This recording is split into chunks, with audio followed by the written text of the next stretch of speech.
Yes, good morning, good afternoon, good evening, all of you, families, friends, love fans, depends where you are. You are most welcome. We are live again.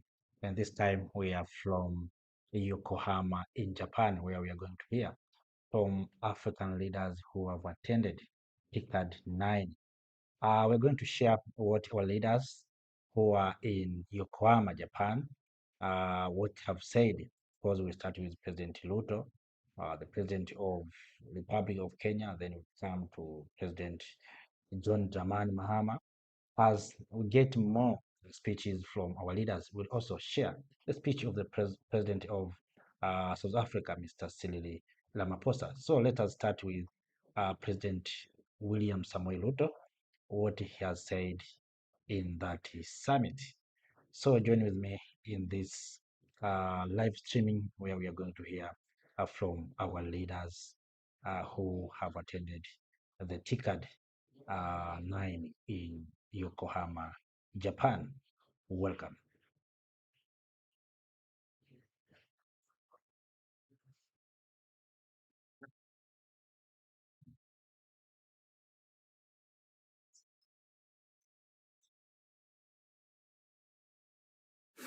You're seeing a lot of dynamic developments. One of its great potential, the world is watching in the Republic of Kenya, the ratio of the women parliamentary member rate is much higher and working hard.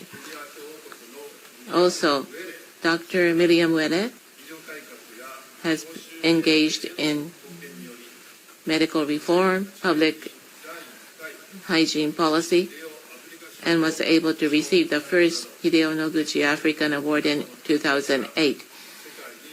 Kenya has been very active in this world.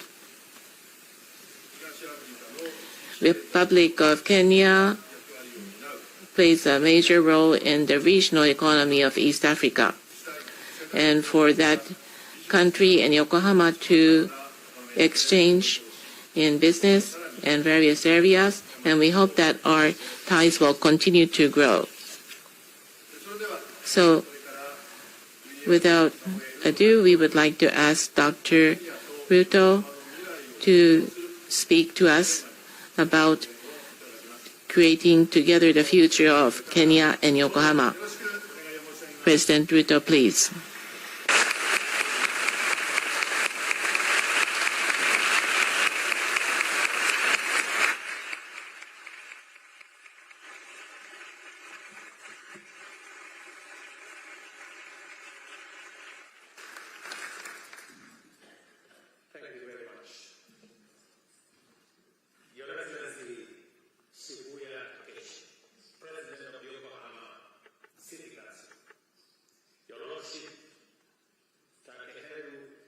Yamanaka, Mayor of Yokohama, honorable members of the Assembly, distinguished guests, ladies and gentlemen, I express my deepest gratitude for the warm welcome and generosity extended to me and my delegation on this magnificent city of Yokohama since my arrival here in Japan. It is also my profound honor to stand before this august assembly, which represents one of the world's most dynamic urban centers. Yokohama is not only a thriving industrial hub and a magnet for foreign direct investment, but it is also an internationally recognized center of commerce, culture, and innovation. Its reputation as a global city of the future is well earned and richly deserved. Mr. President, honorable members, as a smart city, Yokohama demonstrates how research, innovation, and human ingenuity can transform societies and build resilience, future-ready communities. This city embodies the promise that with vision and sustained effort, meaningful and inclusive development is possible. Kenya greatly values the lessons and opportunities for collaboration that Yokohama represents. Our theme today, people-to-people partnership for shared prosperity, captures the true spirit of international cooperation. Ultimately, relationships between nations must serve the common good of their citizens. These ties are well cultivated through cultural exchanges, educational programs, sporting collaboration, and knowledge sharing. And I'm happy that in our audience today are students from different parts of Yokohama. Such interactions break down stereotypes, deepen cultural understanding, bridge divides, prevent conflict, and nurture trust. When people meet, learn from each other, and share experiences, they become formidable, credible ambassadors of peace, mutual understanding, and prosperity. Already, vibrant partnership exists between Kenya and Yokohama. For example, the exchange program between Yokohama Commercial High School and Alliance High School in Kenya has fostered authentic cross-cultural and educational experiences for students in both countries. Such initiatives nurture friendships that last a lifetime. Kenya welcomes the expansion of similar programs in more schools, technical institutions, and universities. Sports is another powerful channel of connection between Kenya and Japan. Since the 1980s, our athletic ties have flourished. I pay tribute to Douglas Wakihuri, the legendary Kenyan marathoner who blazed the trails as the first Kenyan athlete to train and work in Japan. His example inspires hundreds of other athletes to follow in his footsteps. Today, more than 200 Kenyan athletes are engaged in Japanese sporting institutions, strengthening people-to-people ties and inspiring new generations. This is a remarkable story of shared sporting passion and excellence. I want to encourage Japanese sporting clubs in rugby, volleyball, football, and other disciplines to explore Kenya's pool of talent and expertise. I also invite our Japanese partners to participate in our school's drama and music festivals, which showcase a rich talent and provide a unique opportunity for cultural exchange and talent development while forming a strong base for global understanding of cultures. Excellencies, ladies and gentlemen, Kenya is proud to have hosted TICAD 6 in 2016, the first TICAD ever convened outside Japan. That milestone affirmed Africa's growing role in shaping its own development agenda and remains a towering reminder of our shared commitment to partnership. The TICAD process continues to strengthen Africa-Japan cooperation in investment, infrastructure, human capital, and sustainable growth. Kenya and Japan enjoy a friendship that has flourished over 6 decades. During this time, Japan has been a steady partner in our development journey. Japan's contribution is visible across key sectors: infrastructure, agriculture, water, energy, health, and human resource development. From geothermal power generation to the transformation of Mombasa Port into a global maritime hub, Japan's support has been instrumental in positioning Kenya as a strategic gateway into Africa. With more than 120 Japanese companies thriving in Kenya, our private sector collaboration is robust and expanding. These firms contribute to job creation, technology transfer, and industrial growth while serving as anchors of Kenya's economic transformation. Later today, I will preside over the Kenya Investment Forum here in Yokohama. This event, organized in partnership with the city of Yokohama, will showcase Kenya's dynamic investment landscape and highlight priority sectors from infrastructure to renewable energy, all the way to agribusiness and digital innovation. I urge the private sector in Yokohama to seize the boundless opportunities in Kenya. Our relationship must rise to a level high enough that fully harnesses the opportunities that exist in both countries. Our export processing zones and special economic zones provide world-class benchmarks for investors. Kenya is also home to one of Africa's most vibrant technological ecosystem, widely known as the Silicon Savannah. I particularly invite the Japanese private sector to seize the immense opportunities that Kenya presents as the gateway to Africa's growth. Our country boasts a large pool of well-educated, tech-savvy young people who are adequately equipped to work with the most advanced technologies to drive innovation across our continent and globally. I am pleased to note that many Japanese companies have already begun recruiting Kenyan graduates for training and deployment in Japan. The government of Kenya is committed to formalizing labor mobility frameworks with Japan, enabling more Kenyans to contribute to Japan's economy while deepening the bonds of friendship between our two peoples.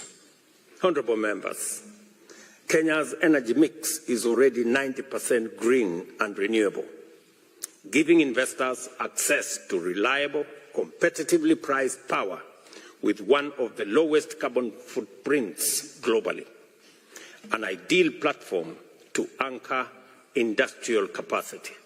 In addition, our agricultural sector offers high-quality products produced through sustainable practices, ensuring minimal carbon footprint and alignment with global climate-conscious supply chains. These advantages, coupled with Kenya's dynamic market and regional connectivity, make our country the most strategic destination for Japanese investment in Africa. Excellencies, Kenya is the cradle of mankind and the custodian of humanity's earliest heritage.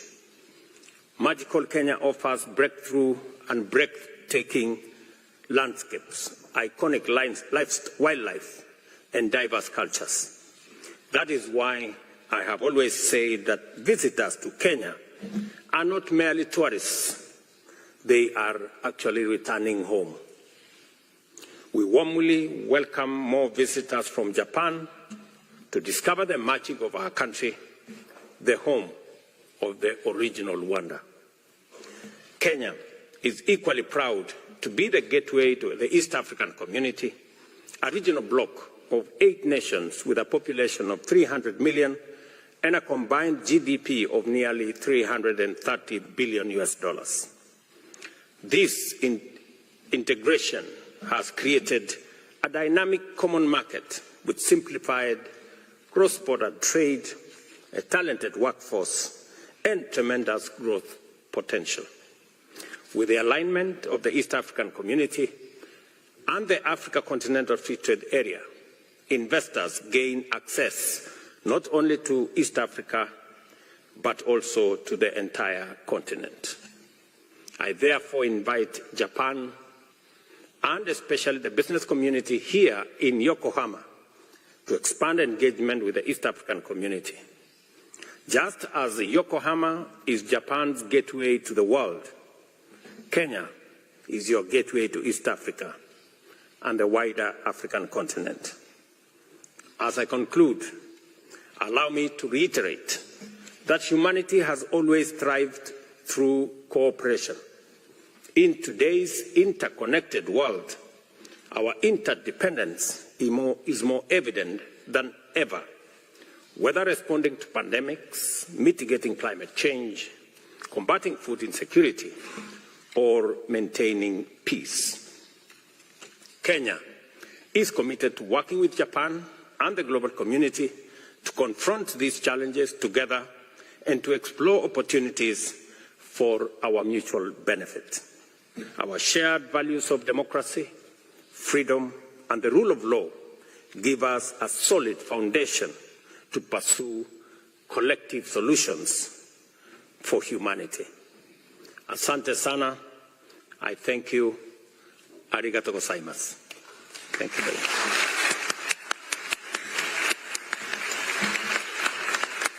Yes.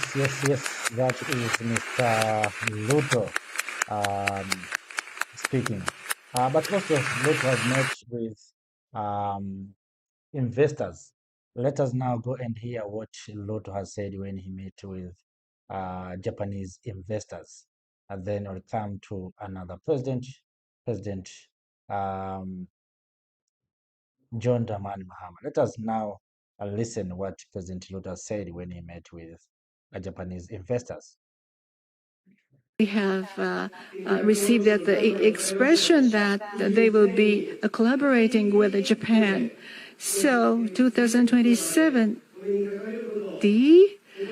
I would earnestly hope that we could meet together in that Green Eco exposition in Yokohama again. And I will sincerely hope that your great happiness and health, and also that the Kenyan investment fruition for the future to come. I thank you for your attention, everyone.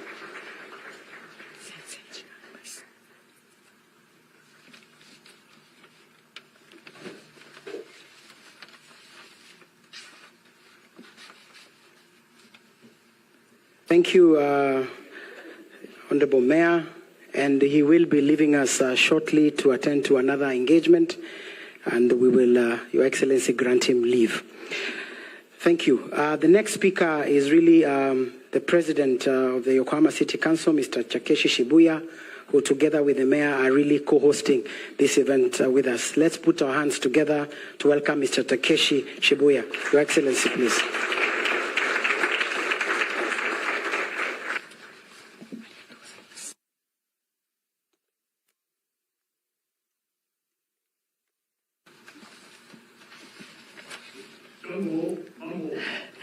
Jumbo Mambo. I am Shibuya Takeshi, the city chairman of Yokohama City. First of all, I would like to extend my hearty welcome to His Excellency William Ruto, President of Kenya, His Excellency Lee Kinian Jui, Ministry of Investment, Trade and Industry, His Excellency John Wendwa, SEO Kenya Investment Authority, and His Excellency Mua Leshmore. We are so happy to have you here all in Yokohama with us. And also, as for the venue, a site for this forum, this hall has been chosen, which is our great honor. And also that all those participants from Japanese companies and the Kenyan companies, I would like to extend my hearty welcome. The mutual business creation with bilateral governments. I think that the vigorous networking has been created so far through today's forum. I would say that the rapid growth of Kenya, based on that the Mombasa port, how do you say that the distribution development has been vastly generated. So I think that the newly established construction would be heavily, very badly expectant. and also that the linkage between the Mombasa, which is the crucial port, it'll be creating that the newly launched facilitation of a mutual trade from the Yokohama City Council. I think that those international collaboration will pave the way for the betterment of the people in Yokohama. So we'd like to support, put in much effort to support those companies in Japanese and also the Kenyan companies. And last but not lastly, I would like to earnestly hope that your good health and the safety and the flourishment Patan Desana.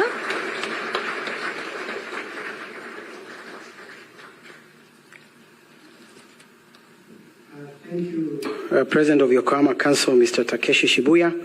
Your Excellency, it is now my pleasure to invite the PS for the State Department of Industry to take it over from here and conclude the program. Welcome, Dr. Mukona. Let's give him a hand, please.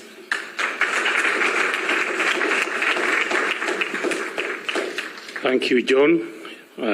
Your Excellency, the President of the Republic of Kenya, William Samoei Ruto, our CS for Wildlife and Tourism, Honorable Rebecca Miano, the President of Yokohama City Council, Takeshi Shibuya, the Mayor who has just left, the Kenya's Ambassador to Kenya, my colleague, Principal Secretaries, Captains of Industry, distinguished guests, ladies and gentlemen, good afternoon. Yeah, I stand here to represent my Cabinet Secretary who is away in the US, and I'll read his speech. He says it's a great honor to join you at this pivotal Kenya Investment Forum. Your Excellency, we've had very good discussions between the Japanese colleagues in business and also the Kenyans that are here. And it is clear from the discussions that we've had today that Kenya is no longer defined by its potential alone. We are now a nation of delivery, boldly positioning ourselves as Africa's anchor economy for trade, investment, and innovation. We are spearheading a transformation powered by three strategic pillars. One is the competitive industrialization. So Kenya is scaling value-added manufacturing across pharmaceuticals, agro-processing, apparel, electronics, anchored in our economic zones and also industrial parks, and supported by regional market access of over 500 million people. Secondly, a green and digital leadership, with over 93% of our energy being renewable and a thriving digital ecosystem.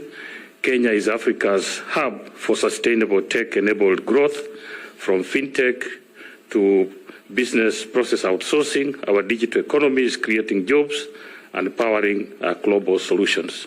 Lastly, that a high-performance investment climate has been created in Kenya through institutional reforms, including streamlined approvals, investor protection, public-private partnerships, and we are reducing risk and amplifying returns on our investments, and these are the issues that we have discussed.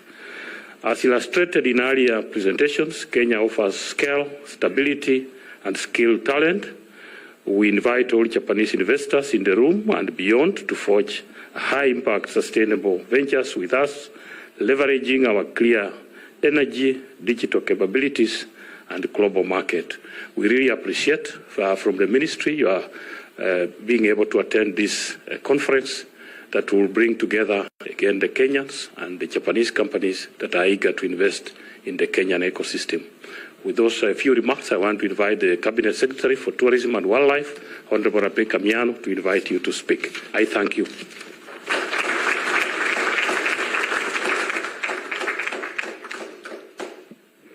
Thank you, Your Excellency, the President of the Republic of Kenya, Dr. William Ruto, the Mayor of Yokohama City Council, Mr. Shibuya, and all the distinguished participants. Since I had made my brief remarks, I'll just say that the presence of the head of state of Kenya in this forum underscores the importance he attaches to business and investment in Kenya. And without further ado, may I now request that we welcome His Excellency the President, who is also our Tourism Ambassador 001, to come and make his remarks. Welcome, Your Excellency.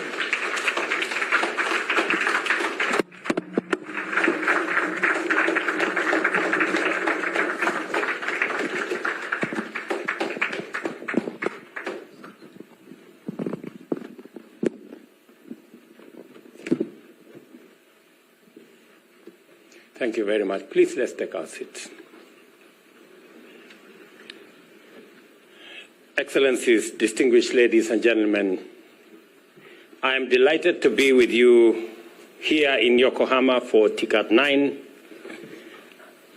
As our partners and partnership with Japan advances with reinvigorated energy, expanding in scope, deepening in substance, and delivering tangible outcomes for both Africa and Japan. Kenya has a long-standing economic partnership with Japan, anchored by very strong trade, investment, and development cooperation. Japan is today Kenya's third largest source of foreign direct investment, contributing over $205 million in 2024 alone. This investment is feasible in transformative projects such as the Mombasa Port, the Olkaria geothermal plant, and the automotive assembly infrastructure in Kenya. Today, there are 120 Japanese investors operating in Kenya across diverse sectors, from manufacturing and infrastructure to renewable energy and various technologies. They are part of a growing network of businesses that see Kenya as a gateway to African market and a trusted partner in investment and growth. Our trade ties are equally strong. Bilateral trade reached $900 million in 2024, an increase of 33% from the previous year. Japan remains Kenya's leading source of motor vehicles, while our exports ranging from titanium and copper to tea and flowers demonstrate the wide opportunities available in our markets. This morning, I had occasion to exchange notes with my Japanese counterparts on areas of collaboration that require our concerted effort to make it possible for Kenyan exports to find its way into the Japanese market so that we can travel the journey of balancing trade between our two nations. Over the past 50 years, Japan has extended more than $5 billion in development assistance, advancing Kenya's transport, energy, agriculture, and health systems. Recent milestones, such as the $116 million commitment on the Olkaria 7 geothermal project, underscore the continuing strength of our collaboration. Kenya's economic ambitions are anchored in Vision 2030 and our bottom-up economic transformation agenda. We aim to achieve up to 10% annual economic growth by 2030 and increase job creation by 1.2 million jobs every year. Our 5 priority sectors, agriculture, health, digital economy, manufacturing, and climate action, are well aligned with Japan's own development priorities. This alignment opens the door for deepened collaboration in, among others, the following key areas: digitalization. there is opportunity for us to collaborate in the development of digital skills and training, innovation hubs, and financial technology to unlock over 1 million jobs. Kenya is incubating global software solutions, enabling cross-border e-commerce, and fostering business process outsourcing at scale. Our ambition is to train and export 1 million digital jobs backed by our youthful pool talent and robust connectivity. We are expanding fiber optic infrastructure across Kenya to provide more young people with digital skills and to provide opportunities for them to be able to be connected into the digital job infrastructure that is available not just in Japan, but globally. We also have an opportunity in healthcare. We seek partnership to enhance universal health coverage, strengthen diagnostics and research, and deploy technology to eliminate wastage, improve efficiency in healthcare financing, and expand our access to not just technology, not just health commodities, but also to work with Japanese companies on ensuring that we have the equipment necessary for us to deliver health. Underway between the government of Kenya and our counties is a big program that taps into equipment available for the delivery of our health care. We have, at the moment, a 200 billion equipment facility that we are discussing with our counties, and I will be looking out for Japanese firms to participate in supporting our healthcare program that is currently underway in Kenya by equipping our hospitals at level 2, level 3, level 4, and our referral hospitals as well. In agriculture, we aim to introduce precision farming and smart irrigation to improve food security and raise farmer incomes.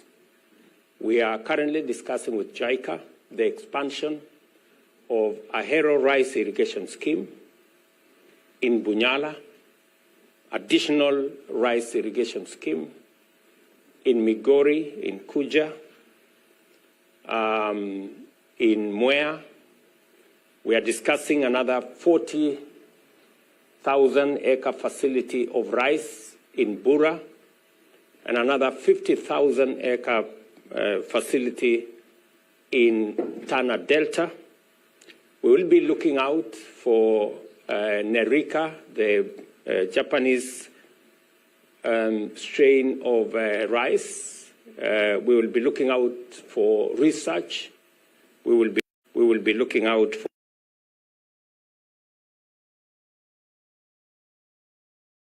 earlier meeting with the Prime Minister of Japan.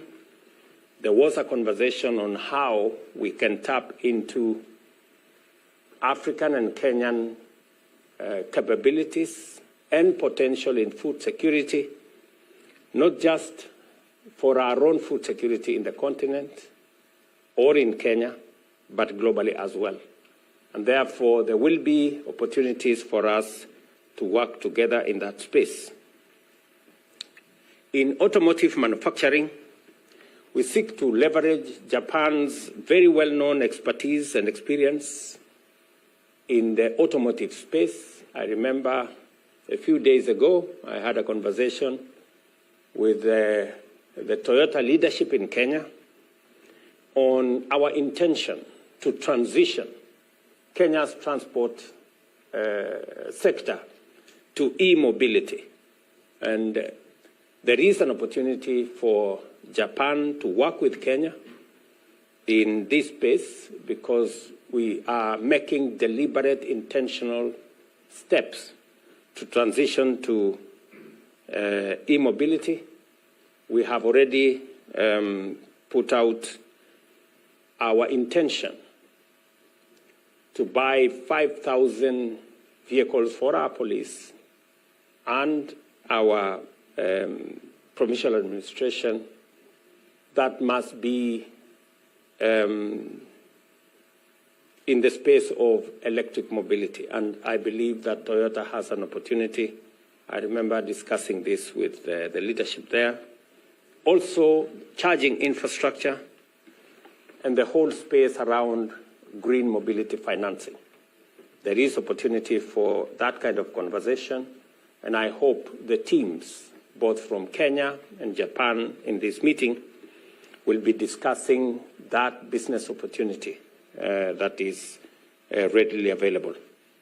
On matters to do with climate and sustainability, we want to discuss with Japanese colleagues on joint investment in green opportunities, in ammonia, in green steel, renewable energy, and clean cooking solutions. Again, in my earlier conversation this morning, we were discussing on how we can expand opportunities in our geothermal facilities using Japanese technology and financing. And again, there is opportunity for us to expand that conversation in this forum. Kenya is already a leader in renewable energy, with our electricity coming from clean sources. Up to 90% of our grid is not just renewable, but it's also green. And we are scaling interventions in green hydrogen, e-mobility, and climate-resilient infrastructure. Equally, Kenya's financial markets and capital ecosystem are maturing. The Nairobi Securities Exchange is Africa's second most innovative exchange, offering new instruments including green bonds, diaspora bonds, REITs, and ESG-linked capital to finance sustainable growth and capabilities. Again, in my earlier conversation this morning, we were discussing the $500 million samurai bond that is going to position Kenya as one of the countries that will find its way into the Japanese financial sector. As we do that, I invite Japanese investors to tap into the very lucrative market in the Nairobi Securities Exchange. Just so that you know, Nairobi Securities Exchange was the best performing securities exchange in Africa last year. And our currency was among the best performing currency globally. And therefore, there is opportunity for Japanese investing community to find opportunity in investing in Kenya.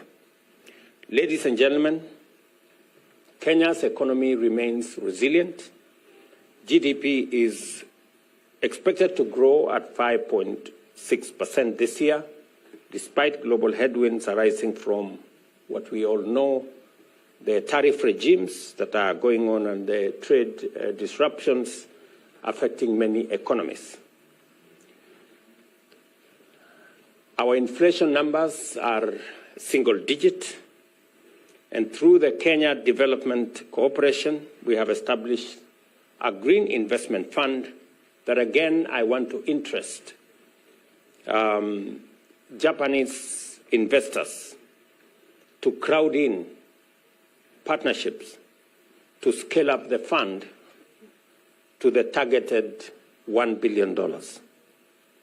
This fund will support small and medium enterprises which contribute up to 80% of Kenya's employment, and to undertake green investments in priority sectors such as electric vehicles, sustainable agriculture, waste management, and green buildings. Again, there is opportunity for colleagues here to discuss opportunities in that space, as I strongly encourage Japanese fund managers present here today to invest in this fund, which is dedicated to addressing climate change challenges while growing the green economy. Kenya is open, ready for business, and that is why we have signed several multilateral, regional, and bilateral agreements, including the Africa Continental Free Trade Area, that brings a 3.7 trillion market with a population of 1.4 billion people in the African continent. The Kenya-European Union Economic Partnership Agreement that was signed and ratified and came into force last year presents a market of 19 trillion with a population of 450 million people. Again, that is an instrument that has already been signed, that is ready, and there is opportunity for Kenyan and Japanese collaboration to tap into this market. The Africa Growth and Opportunities Act, a 27 trillion market with the United States, with a population of close to 300 million. The Minister for Trade and Investment, as I talk to you, is currently winding up conversation and discussion on a bilateral agreement between the US and Kenya, again to present an opportunity to business people to work together and leverage on these opportunities to expand your enterprises, your businesses, generate more profits for yourselves, create opportunities for our young people, and grow our economy as we jointly work together for the benefit of both Japan and Kenya. Also, last month, I was in the UK, where we again underscored the Kenya-UK Economic Partnership Agreement, again another 3.3 trillion market instrument that brings together a population of close to 120 million. To mention again is the Kenya-UAE Comprehensive Economic Partnership Agreement that we've just concluded, and I signed this last year with the UAE, again providing opportunity for growth in enterprise and business between the business community investing in our region. And not to mention, and not to forget, the East African community with a 336 billion common market and with a population of close to 300 million in 8 countries. Ladies and gentlemen, in conclusion, my message to you all is this. We are inviting investment partnerships that deliver strong returns and shared prosperity for all your enterprises and your businesses. And as we work together to translate our aligned priorities into fruitful ventures and transform our economy in Kenya, create jobs both in Kenya and in Japan, and lead the way in sustainable development. Let me conclude by saying that I am aware that many discussions have been gone into earlier, but I also want to invite you to purpose to attend the 4th International Investment Conference in Nairobi in March next year, where we will, in greater detail, present to you opportunities available for investment, for business, for collaboration, both in the private-public partnership space and in all the other spaces, not just in Kenya, not just in our region, but also in Africa. This will provide a very strong platform to cement our economic relations and to finalize further investment partnerships. Welcome to Kenya. Thank you very much for giving me your attention. Yes, that is Mr. William Samoei Ruto, the president of Kenya, expressing himself to investors in Yokohama, Japan. So let us now move to next speaker. We are going to hear from the president of Ghana, President John Dramani Mahama, also has a presidential investment forum. So, families, friends, Africans, let us move on and hear from Ghana Presidential Investment Forum, where President John Dramani Mahama will address the forum. My name is Abu Osman. I'm Director Economic Trade and Investment of the Ministry of Foreign Affairs. You are all welcome. It's a very short, I believe, but very impactful moment, and so we'll zoom straight to the order of our program today. I would respectfully call on the Honorable Minister for Trade, Agribusiness and Industry, Madam Elizabeth Ofosu Ajiare, to give us her opening remarks.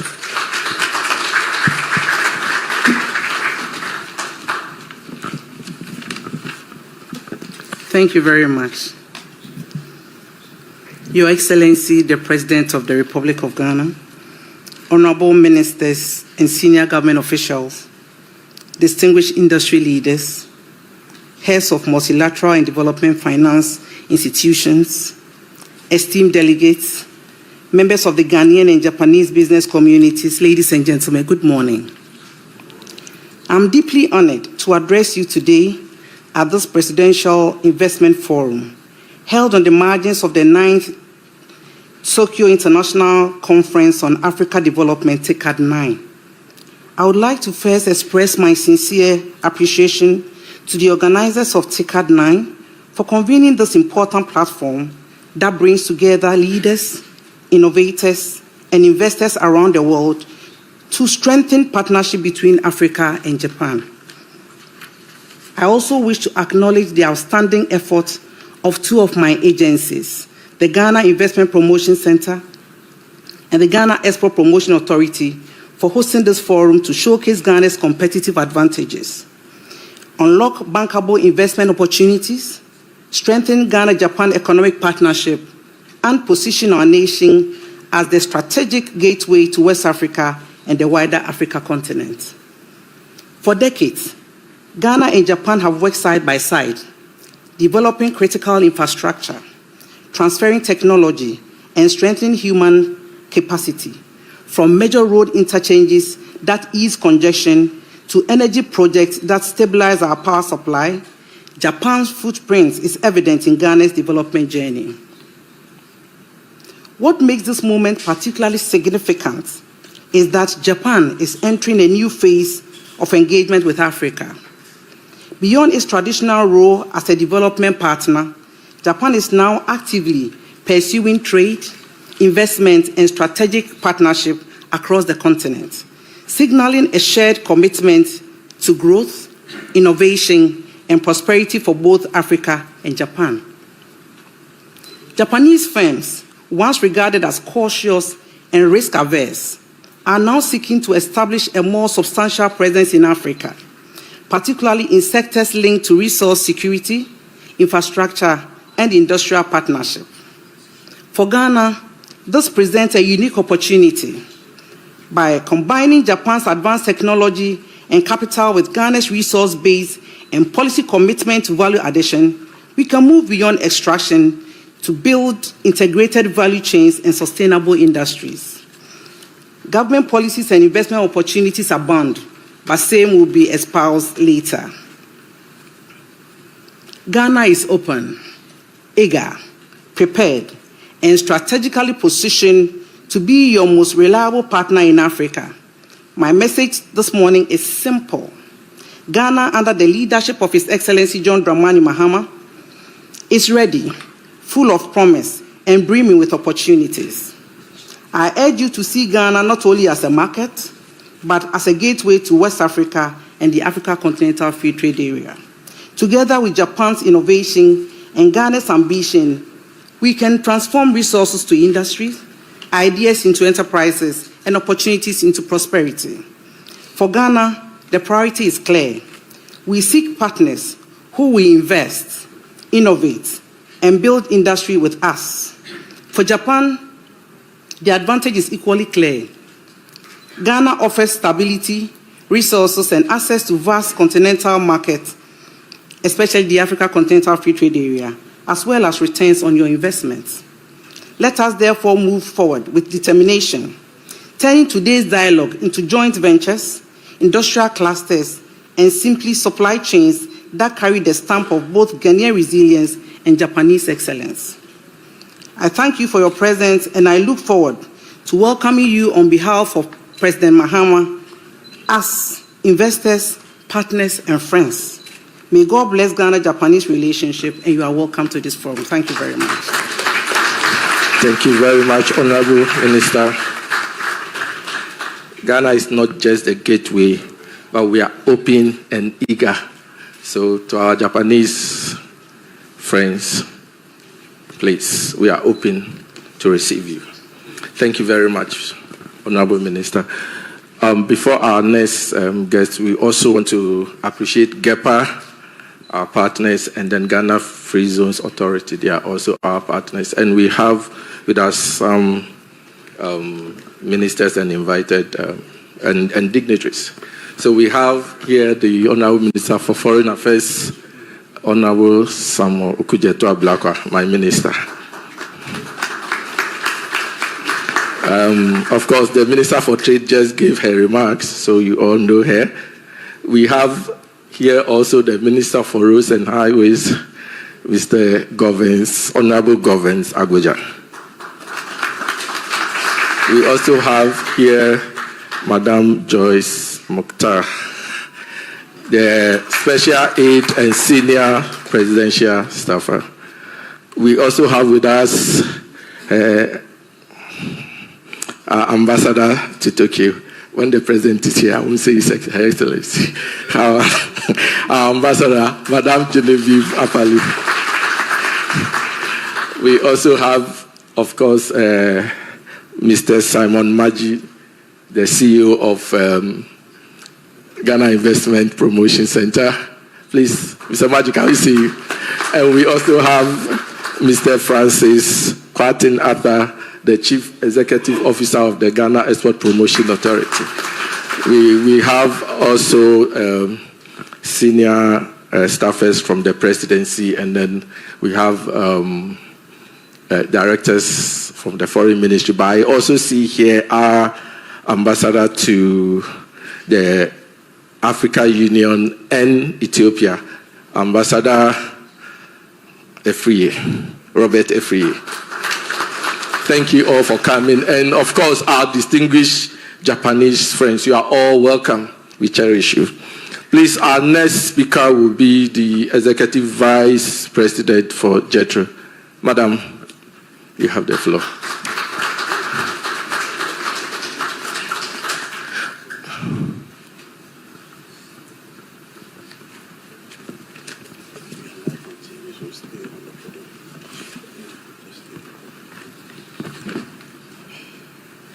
ジョン・ドラマニ・マハマ大統領をはじめとするガーナ政府高官の皆様、経済界を代表する皆様を本日日本にお迎えして本フォーラムを開催できることを大変光栄に思います。まず2025年8月6日に発生いたしましたヘリコプターの墜落事故により亡くなられました国防相エドワード・オマネ・ボアマ閣下、環境省イブラヒム・ムルタラ・モハメド閣下を含む犠牲となられた8名の方々のご冥福を心よりお祈り申し上げ、謹んで哀悼の意を表します。このような困難な時期にあってもこの場を築いてくださいました、日本にいらしてくださいましたガーナ代表団の皆様に改めて敬意を表します。日本ではガーナと聞いてまず思い浮かぶのは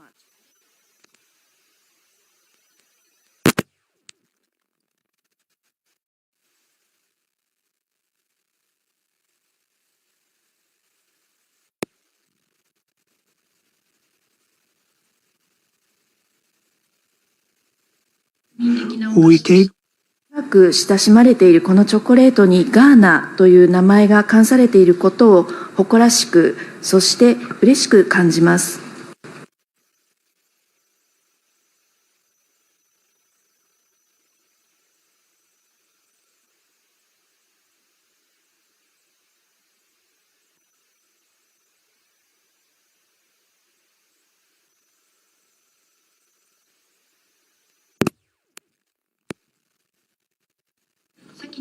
As mentioned earlier, Ghana is one of the world's leading cacao producing countries, and in fact, most of the cocoa imported into Japan comes from Ghana.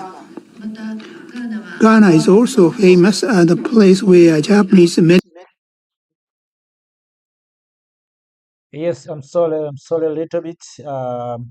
Of course, the language was in Japanese, but that's the meaning of Africa having single language. As you can see, we have been contradicted by the Japanese language.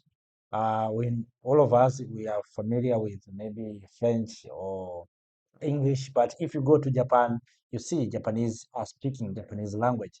I think this is the lesson to all who have attended in this summit that also Africa, we need to have our own language. You see, Japanese are not speaking in English, in French, or in Spanish. They are speaking in Japanese. So this is a wake-up call to even us, the people of Africa, to speak in our own mother tongue or in our own languages. So let us continue. I'm just apology for that. Let us continue with this conversation. Medical researcher Hideo Noguchi conducted his research on yellow fever. Unfortunately, Dr. Noguchi contracted yellow fever and passed away in Accra. In recognition of his achievements, the Noguchi Memorial Institute for Medical Research was established through the cooperation of the Ghanaian and Japanese governments. This institute has played an important role in the fight against Ebola hemorrhage fever and novel coronavirus, and serves as a hub for infectious disease research in West Africa. As you can see, Ghana is one of the African countries that feel closest to today. In addition to from Japan and Ghana, many Japanese companies are attending today's forum. And those companies who are doing business in Ghana, and some other Japanese companies are trying to get into Ghana. It goes without saying that strengthening the partnership between Japanese and Ghanaian companies is a key for the developing economic relations between the two countries. Networking time has also been set aside for today. We look forward to active exchanges. JETRO, as an office in Accra, will continue to contribute to the development of business between Japan and Ghana. In addition to the opening of TICAD 9 today, on September the 11th, there will be Ghana National Day at the Osaka Kansai Expo. We hope that Japanese and Ghanaian companies will seize these opportunities to understand each other and create new business opportunities.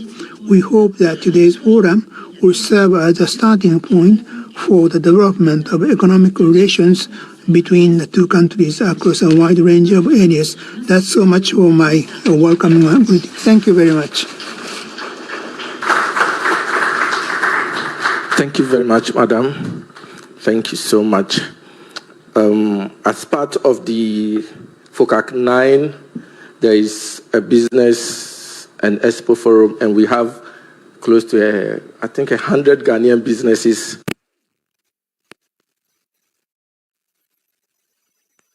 I just want to introduce two business people who are part of this delegation. So we have Madam Patricia Diaby here, a business person, and then we also have Mr. Joseph Siao Ajepon. They are very distinguished business people in Ghana. Thank you so much for coming. And there are other Ghanaian business people from Ghana here. The next speaker would be the Honorable Minister for Foreign Affairs, Mr. Honorable Samuel Okudzeto Ablakwa.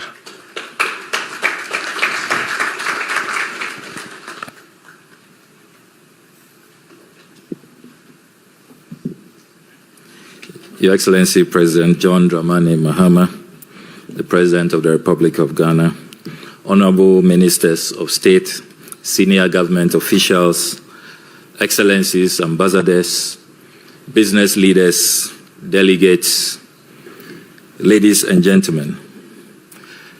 It gives me great pleasure to offer brief remarks at this Ghana-Japan Presidential Investment Forum.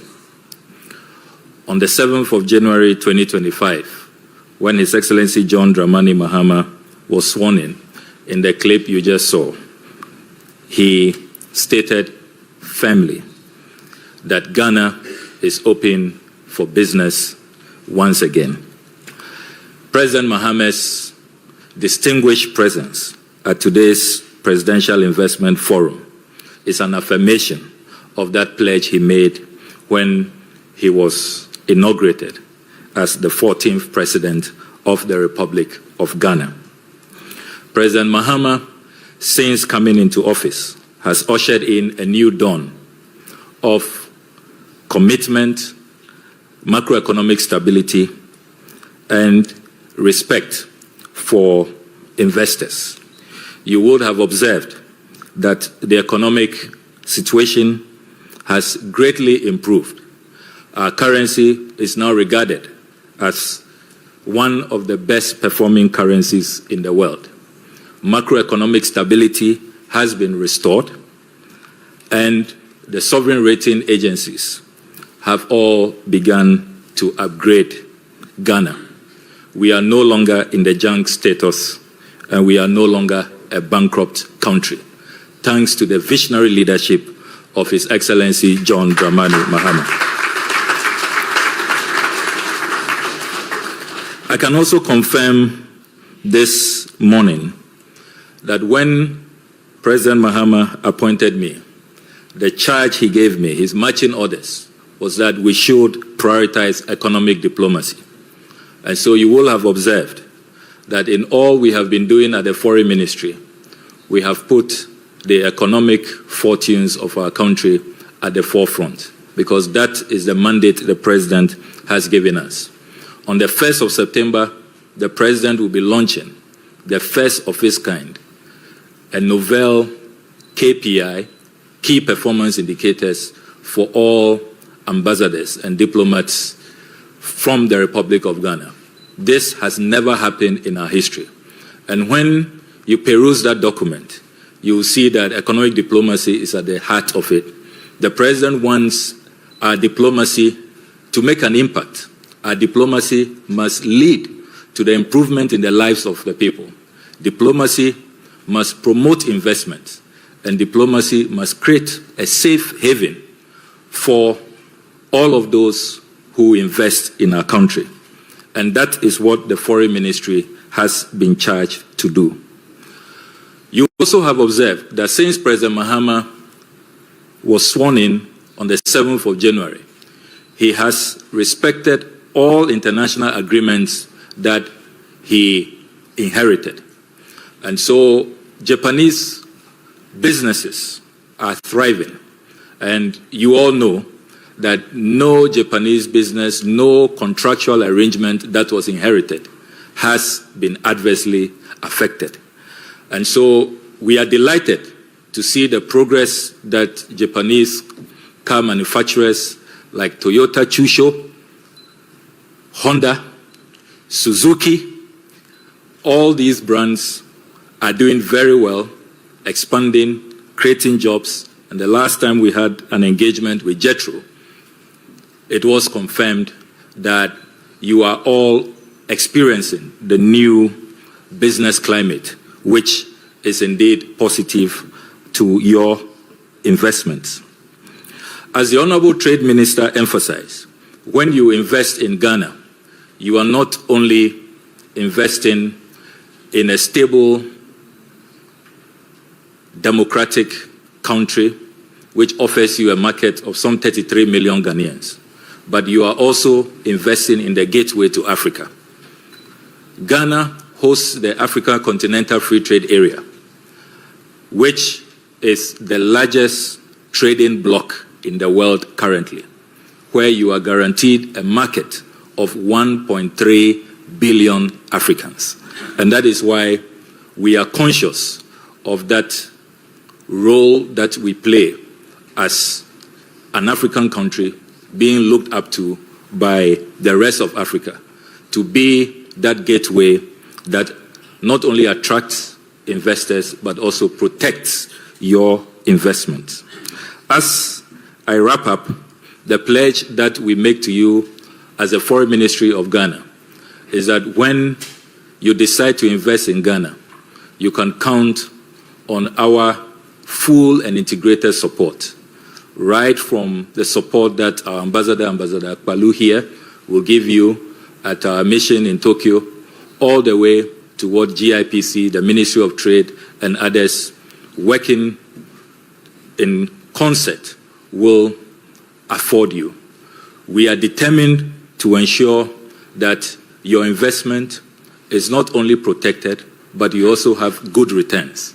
And under President Mahama, you can be assured that your choice in Ghana, choosing Ghana, will be the best decision that you ever made, because you cannot go wrong when you invest in Ghana, and particularly investing at this time under the visionary and pragmatic leadership of His Excellency John Dramani Mahama.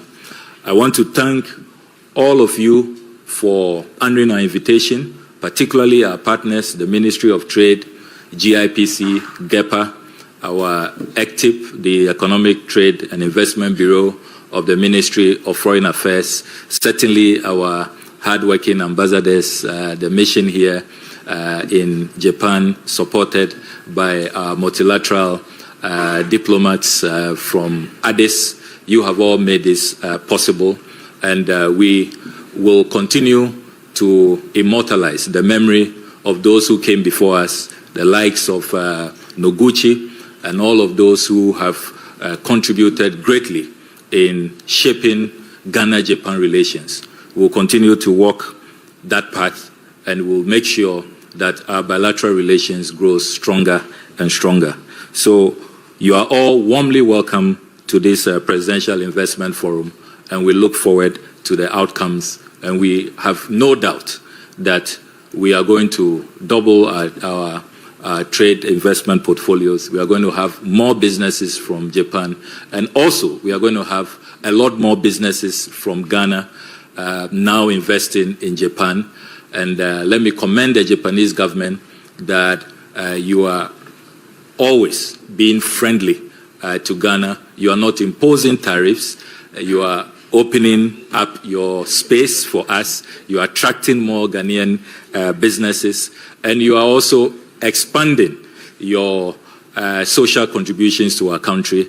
I can recount the Volivo Bridge project. I can talk about the Tamale electricity expansion project. I can also talk about the Kumasi Ring Road project, and many other social interventions, including Japanese volunteers who continue to come to our country to support the transformation of our country. So there's a lot to celebrate about Ghana-Japan relations, and we have no doubt that today's Presidential Investment Forum is going to open more doors and usher us into a new dispensation of greater prospects between our two countries. Thank you very much, and God bless you all.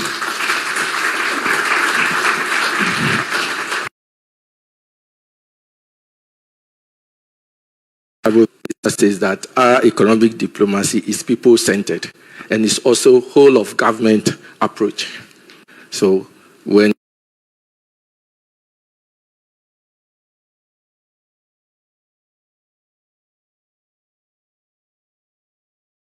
you are investing in Ghana through GIPC and everyone, you have our support. So ready, do have this time. And for you to come, one man is ready to convince you and to give you all the incentives and other reasons why you should be in Ghana. He's no other person than Mr. Simon Maji. He's vibrantly walking towards me. Please, can we welcome Mr. Maji?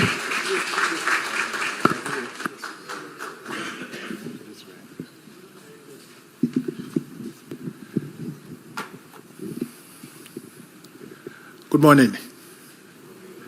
Oh, at least we offered coffee, so please. That one was paid for by the president, so good morning. Your Excellency, thank you for joining us this morning. Like we say in Ghana, I stand on all protocols, but the last time I was inquiring from the Minister of Foreign Affairs, what does that mean? For us, there's 6 foot people standing on the protocols. So today I'll just follow the protocols. Your Excellency, the President, our honorable ministers, our distinguished guests, our businesses and friends from the Japanese community, you are welcome to this presentation, which is about investing in Ghana. I'll just start off briefly by saying that Africa has a 3 trillion investment opportunity, which means it's very huge. Africa is still evolving and changing. It's still the place to do business. About 170 billion of that goes into infrastructure every year. So all over the continent, the opportunities for infrastructure. In terms of agribusiness on the continent, that's about 1 trillion to agribusiness and the value chain. And then there's over $100 billion of investment in energy. Africa is one of the places where 600 million of its inhabitants do not have access to energy. And by 2050, 1 out of every 4 persons on earth will be an African. So just in your mind's eye, just look at everybody.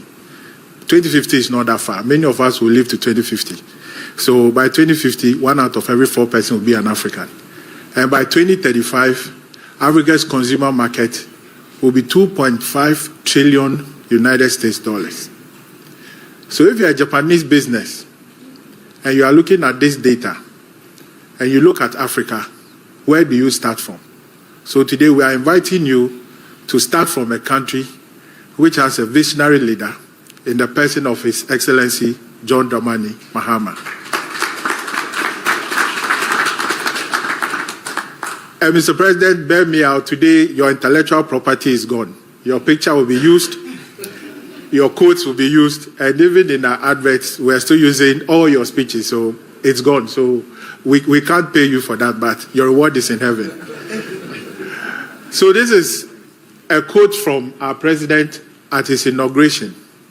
For many of us, it just looks like a quote when he said it. But then on reflecting on this and looking at the actions of government, it is now clear to all of us that Ghana is indeed open for business. And His Excellency the President is leading the charge. So I'll urge you to look for this quote. These are some of the efforts that he's been making. Now, for those of you who don't know Ghana, so as we say, Ghana is Africa for beginners. Who has said that before? To our Japanese friends, yes, Ghana is Africa for beginners. If you want to start from anywhere on the continent, you have to start from Ghana. We speak English and other languages. Our capital is Accra. Who has been to Accra before?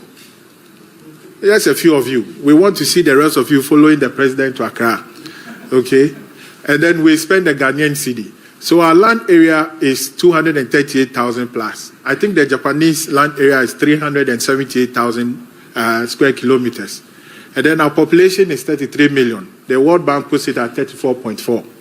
Our GDP from 2024 is 73.23 billion. And trust me, it's growing very fast. And last year, we grew at 5.7 million on account of mining and mining activities. So this is our current inflation.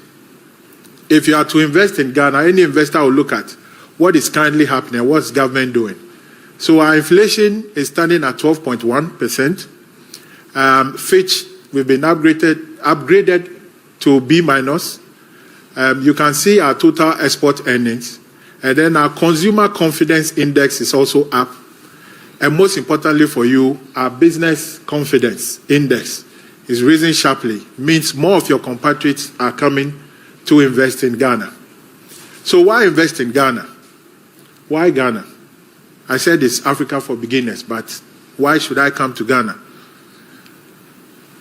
One, we always pride ourselves in this. We're a beacon of democratic stability. Ghana has been a stable country for as long as I've been born, and it's been some time now. And it's still stable because we've had visionary leaders, and we continue to have the likes of President Mahama resetting and coming up with a 24-hour economy. So that is working. We also have a burgeoning middle class, and you have duty-free access. The Minister for Trade and Industry and the Foreign Affairs Minister have spoken about having access to the West African market, which is 400 million people plus, over 670 billion, and then the AFCFTA market, 1.3 billion, 3.4 trillion GDP across the continent. The interesting thing is that we have a skilled and effective workforce. If you looked at the World Bank last week, Thursday, they said in the next 10 years, Ghana is going to come up with 5 million workers, sending us to about 11.6 million people in the workforce. That is between the age of 16 and 64. That's our most productive part. And so we have a vibrant and easily trainable workforce. Our literacy level is very high. And then look at that part, the promising carbon market. It's over 800 million. We are the first in West Africa to have a carbon market. Over 800 million transactions happening in our carbon market. And what that means is what they call the ITMO, Internationally Transferred Mitigation Outcomes, where we can plant and then you can pay us and take some of that credit to offset your, in quote, pollution to the rest of the world. We are also the first to have the green finance taxonomy, and that's ongoing, and the international financial reporting standards, all taking into account our carbon market. We are centrally located. I need not worry you. We've said we are the center of the earth. Kotoka is 6-8 hours away from many other destinations. We have a thermal port and seaport. And then we have abundant natural resources. And I want you to pay attention to this. We are the top largest gold producer in the world, and we have 4.7 million hectares of arable land, not agricultural land. In terms of agricultural land, we have over 13 million hectares. And so for agriculture, which is the next big thing in terms of agribusiness, we do have the land for that. We have a long coastal line, and we have other important natural resources like cocoa. We were averaging very high outputs. We went down a little bit, but the expectation is that we'll be back under the leadership of His Excellency John Dramani Mahama. We are also business friendly. There is protection against expropriation. We have bilateral investment treaties with many countries, of which your investment is protected. There's double taxation relief. And then there's the African investment protection under the protocol, the AFCFTA protocol on investment. So let's look at Ghana and Japan. What's the economic relations like? This is Ghana's imports from Japan 2024. That's 120 million, an 18.8 increment from 2023. And that's Ghana's export to Japan, 215 million. And it's largely cocoa and cocoa derivatives and cocoa products, and sometimes scrap metals. This is a foreign investment figure that we have from 1994 to 2025. Japanese foreign investment in Ghana stands at 152.1 million. And that's why we are here today, because that is not enough. We are of the belief that in as much as Toyota and Honda and Datsun, how many of you remember Datsun? 260C and 120Y can be found anywhere in Africa. There's a lot that Japanese business can do in Africa, and we are ready and open for that. So we are here to really engage with you on that one. Japan has one flight from Cairo to Tokyo, and that's just about the flight you have from Africa, a continent of 1.4 billion people. So the opportunities to really expand in terms of connecting between Japan and Ghana. And these are some of the Japanese businesses operating in Ghana. So you'll find the likes of Modec, which is more or less Michu, and then you have the vehicles, and you have an interesting one called Degas. So we'll talk about Degas ongoing and the work they are doing in the north, the impact on farmers, climate, agriculture, and providing financing. And in effect, for their returns, they are not taking money, they take products. So it's like sharecropping, which is a unique model of doing agriculture in Ghana. And these are some of government's key initiatives, ladies and gentlemen. The 24-hour economy. I mean, we can't go on an investment drive without talking about government's flagship program of 24-hour economy, which is one to transform our economy to make us self-sufficient. And the other aspect of it is an export-led program to make us an export hub. So we are going to be a manufacturing hub and an export hub within West Africa. And this is a broad vision of His Excellency, the President. These are the key pillars of production, transformation, supply chain efficiency, and human resource development. He has all these integrated sub-programs. But I'm more interested in the Grow 24, which is about agriculture and what we grow and what we produce. And so that will be the engine of focus and growth around the 24-hour economy. And we are inviting all of you, especially with the Ministry of Trade and Agribusiness, which is about commercial agriculture to feed industry. So we are inviting businesses to go into commercial agriculture to feed our industry. And in the course of the presentation, you are going to see what we mean by that, because we'll focus on few key products which we have consulted with JETRO and is of interest to you. So there's the Make 24, which is about manufacturing. There's the Build 24. There's the Show 24, which is about our heritage and culture. And then the Connect, the Fun, the Aspire is about how we even imbibe and educate and change our mindset. And our Go 24, mobilize the participation of every Ghanaian. This is one of the most remarkable economic policies that any government can put into place. And so we are inviting all of you to join us in this 24-hour economic business. Now, one of the key pillars of the 24-hour economy is the Volta Economic Corridor. And this is very simple. What government of Ghana, under His Excellency John Dramani Mahama, is seeking to do under the 24-hour economy is to farm around 2 million hectares of land along the Volta Lake, all year farming. And we are inviting investment in that sector or in that program. The other aspect has to do with agroecological sites, industrial parks, and most importantly, the water transport that will lead from the Volta Lake to Bupe in the northern region.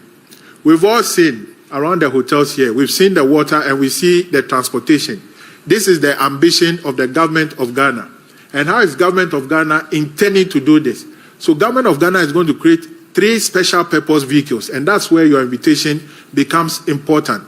Now, these 3 special purpose vehicles will invite investment from the private sector to invest in these vehicles. So whether you are interested in the water transport, where you have the participation of the Ghana Development Bank and also the Ghana Infrastructure Investment Fund and other private persons, or you are interested in the agroecological parks, which will be special vehicles to invest in agroecological parks along the Volta Lake, or in the development of the tourism clusters along the lake, or you also have specific interest in the industrial parks along the lake. So this will be the 3 special purpose vehicles. And the project sites are about 20 developed projects, which will be shared with you after this presentation from the Secretariat. There are other aspects of our flagship 24-hour program under the leadership of His Excellency the President. So there's also the Legon Pharmaceutical Innovation Park, ostensibly to make us a pharmaceutical hub. And at the Ministry of Trade, the Minister of Trade has been talking about making Ghana a pharmaceutical hub. There's the pharmaceutical policy with incentives, which will help us to produce APIs, and we are inviting Japanese companies to come along because many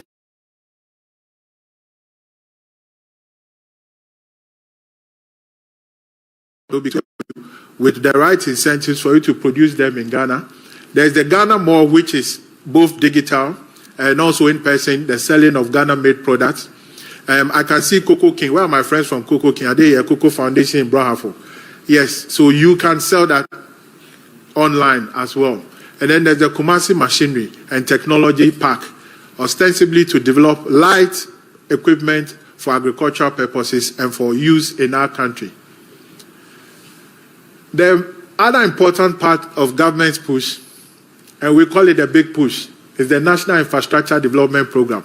And here we are inviting you to come along on a PPP model. The Finance Ministry recently launched the Committee for PPP. It's 10 billion investment over a 5-year period, and it is ostensibly to open up the infrastructure of our country. Now, it is not just opening up the infrastructure, because the Minister for Roads and Highways is here. The people on Amasama are looking for him, but he's here with us. He's done that. It's not just to open up infrastructure, but it is infrastructure connected to where we produce food and where people can also trade. So government is not just seeking to build infrastructure just anywhere, but one which is connected to business, and government is more futuristic. We've seen the work done by Japanese companies at the Temamoto Way interchange, the Yamransa Road, and we invite you to participate in a big push for these projects. There are other initiatives of government, digital jobs initiative. Japanese companies are good at technology. And so we invite you to join in the 3 billion investment in the ICT driven.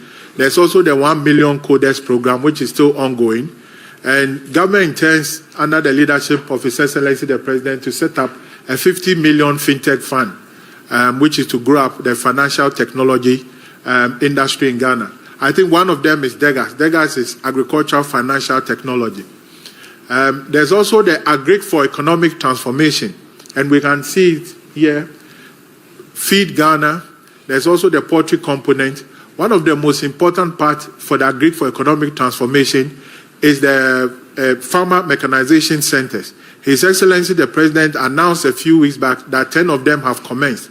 We are actually inviting investment into the building of the farmer mechanization centers. And government of Ghana has allocated 1.5 billion Ghana cedis in the budget for financing of that project. It is essential for us because we want the farmer to be closer to not just mechanization, but improve farm inputs, have access to extension services, more so in this day and age of climate change, have access to climate adaptable instruments to ensure that agriculture continues. There's the Black Star experience, which is to redefine our culture and everything that we do, to promote our heritage, and to put us front, back, and center in everything which is known as Ghanaian. We invite you to participate in that. And then there's the Marine Drive. I ought not speak a lot about the Marine Drive because the person who built the Marine Drive, too many processes, the Minister for Trade and Industry, and she's here. So she has a lot more detail on that. But it's a coastal line development into one of the most urban and tourism sites that we want to transform our coastal sites in our country. And all these are up for investment in our country. But I also want to speak to you about specific opportunities, and that's very important. This is agriculture and agribusiness. This is the contribution of agriculture to GDP. It's 16.2 billion. And like I did say, as for the president's intellectual property, today is gone. So what you can see is the president of Ghana himself on his farm, inviting the rest of you to join in a farming business. The growth rate is 2.8% as of 2024 and employs over 35%. And like I said, we have 13.6 million hectares of agricultural land, which is different from arable land. For those of you who are farmers, arable land is those that cultivate, is it cereals? Normal crops, yes. Then there are specific investment opportunities in commercial palm oil plantations. I'll come to that. My next slide will focus just on palm oil because that's important. I've mentioned the farmer mechanization centers, the establishment of agro-processing facilities, the production of agricultural inputs, and then there's also greenhouse productivity and artificial intelligence. Artificial intelligence has become critical because The climate has changed. Things have changed in the way agriculture is carried out, and we must still feed ourselves. So that has become an important tool for us, especially smart agriculture in this day and age. So we invite you to join in that. Now, one more specific opportunity is the oil palm business. Ghana imports over 250,000 metric tons and produces only 50,000 metric tons of palm oil, which is the red gold. And there are huge opportunities, and some of the suitable areas are in the western region of the country, the central region, the eastern region, and other regions. The government of Ghana has allocated or indicated that it will make available 50,000 hectares of land for palm oil cultivation, and also to attract about $100 million in private investment into palm oil. In fact, government of Ghana is also making available 1.5 million seedlings for palm oil. So this is very important for us. There are also provisions of agri-logistics and infrastructure in the palm oil value chain. There's the bioenergy production from palm oil waste. There's the palm kernel processing, and all the other derivatives that come with palm oil production in our country. We are inviting you on a journey to joining us to restoring our pride of place as one of the places that we can really grow palm oil. The next is manufacturing. It goes without saying that Japan is strong in its automobile, strong for the manufacturing sector. Its contribution to Ghana's GDP is 7.9 billion, and the growth rate is 3.9. Some of the subsectors are agro-processing, cocoa processing. There is also textiles, and then there's the automobile. So Ghana is ripe for advanced machinery, for industrialization, light manufacturing, the component manufacturing, and I'm glad that the Minister of Trade is here for automobile, because that's a huge market which there is a policy now in place with incentives. We want to be able to work with the likes of Morocco, Tangier and Morocco, to become component manufacturers for you, for your Toyotas, for your Hondas that are already operating in Ghana, and for the rest of the continent. In fact, if you read the TICAD message, it says there will be a signing ceremony of some financial loan to Kenya to help in the automotive sector. That's in East Africa. We are encouraging you to bring the same financial model, the West African one, to Ghana. So that is very important for us, and we look forward to actually moving that conversation forward. There's also the textiles and garment, and then the pharmaceutical manufacturing, which you will see in a bit, and some of the strategic anchor industries. So this is our energy mix and production. We have about 24,264 gigawatts per hour. That's energy as of 2023. And then that's our electricity generated. That's 9,335 gigawatts per hour. Now, with the exception of the 6 or so countries in Africa that has 100% electricity distribution, Ghana falls pretty high, about 89.5%. So the 6 are mainly the North African countries, and then there's Mauritius and Seychelles. But Ghana is ranked pretty high in terms of electricity distribution. And the opportunities in the mini-grid and off-grid solar manufacturing, upgrading the grid infrastructure, and then there's also work in the biomass energy. But we must also look at the opportunity that we have in the energy sector. Just before coming here, the Ministry of Energy and Green Transition has set up a committee to review all our laws and financial incentives in the upstream sector. We're happy to announce to you that under the leadership of His Excellency the President, Ghana is also poised to regain its place as an investment destination in the upstream sector. Companies, some existing ones, have already announced plans to invest over $2 billion, and we want to see more of those investments also coming our way. There's also a $60 billion petroleum hub, which is in the downstream sector, ostensibly to set up a free zone in the petroleum hub for refineries, for jetties, and to ensure that we become self-sufficient. So all these are opportunities in the energy and renewable sector. Now, I will single this specific one out because the government of Ghana, under the leadership of its president, has announced a $3.4 billion renewable energy initiative, which is over a 5-year period, to take our high schools, our universities, and our hospitals off the national grid and transition them onto renewable energy. This is a 5-year project, and some of the specific investment opportunities will be the off-grid and grid-tied renewable systems, battery energy storage solutions, and electric vehicles, e-vehicles. For those of you who follow Ghana closely, you realize that a few months back, His Excellency himself was driving an electric vehicle. And it was sleek, is it not? We all love to have one. But this is the vision. I want to encourage more of you, the investors, to really come along into the EV vehicle space.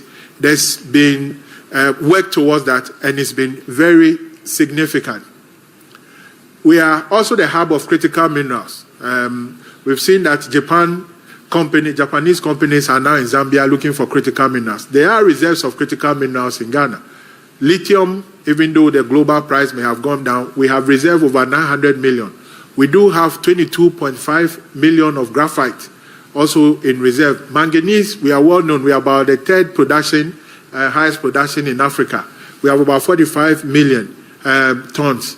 And bauxite, we have over 900 million in reserve. Iron ore, over 300 million. And all of this is geared towards an integrated aluminum industry development.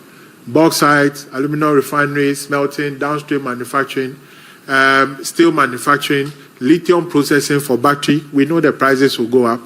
And then there's also opportunities for studies, exploration in that sector. The health sector, Japanese companies are very strong. Fuji Films, staging a comeback into the Ghanaian economy. This is the contribution of the health sector to our GDP, 1.3 billion, and the growth rate is 4.4. And there are opportunities in the construction of hospitals and clinics, diagnostic services, emergency response and ambulance, commercial health insurance. We do have a viable national health insurance, pharmaceutical manufacturing, and establishment of special cases treatment facilities around the country. So for those interested in the health sector, please, we are inviting you on a journey of prosperity with us.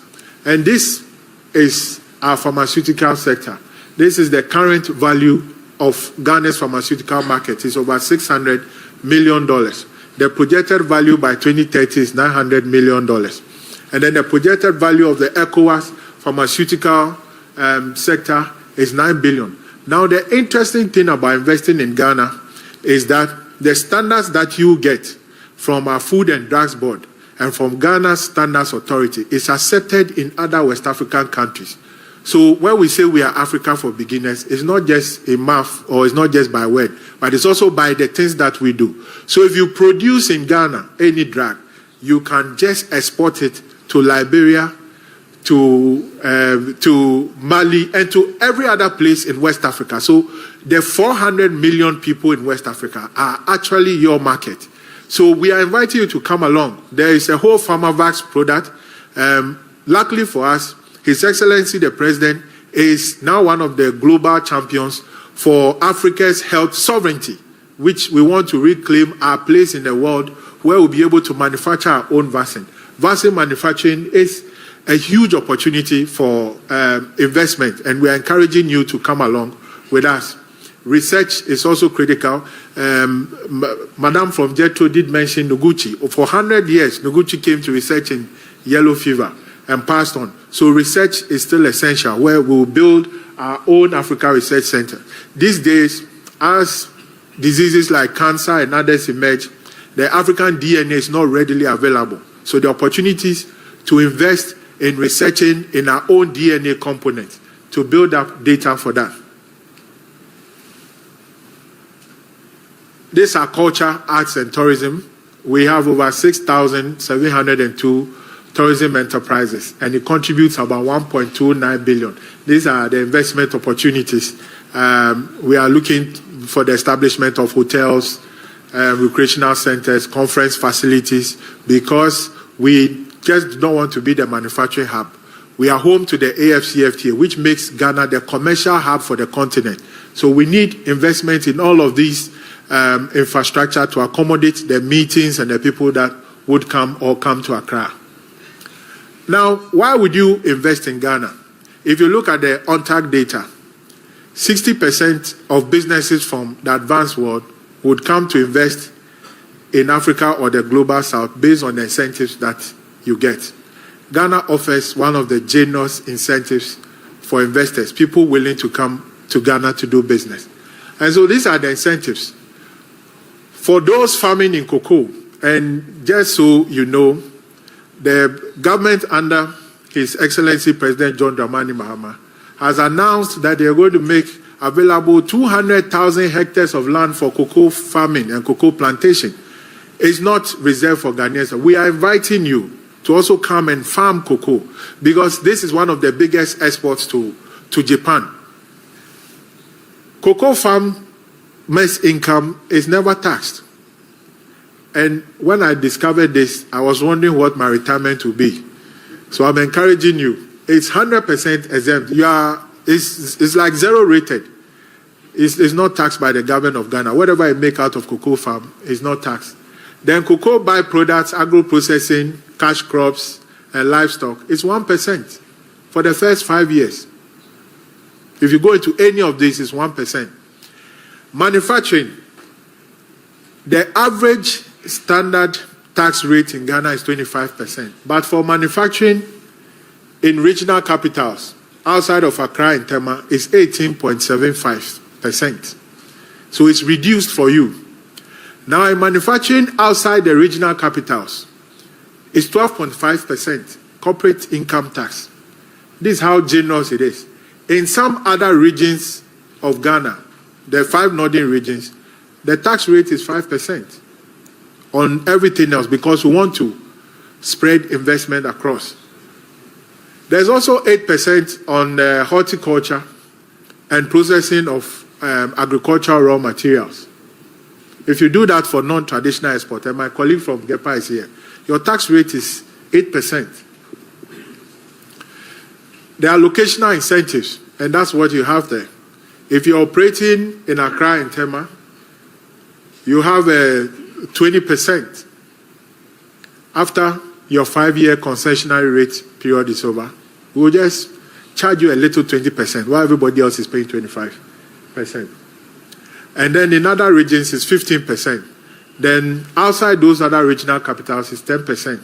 For construction, low-cost housing is 1%.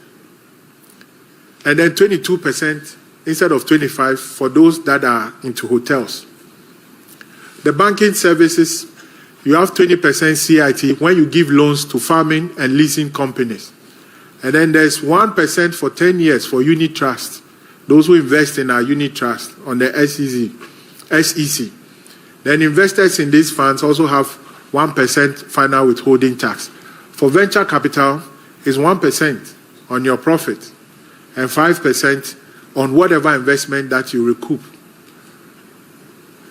There are strategic investment initiatives.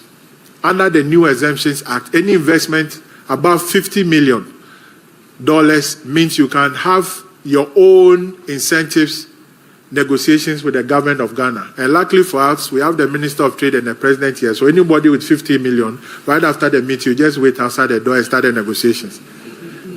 Then there's the custom duty as well, which is some of the things that you import, they are zero rated. And so when it's zero rated, you don't pay anything.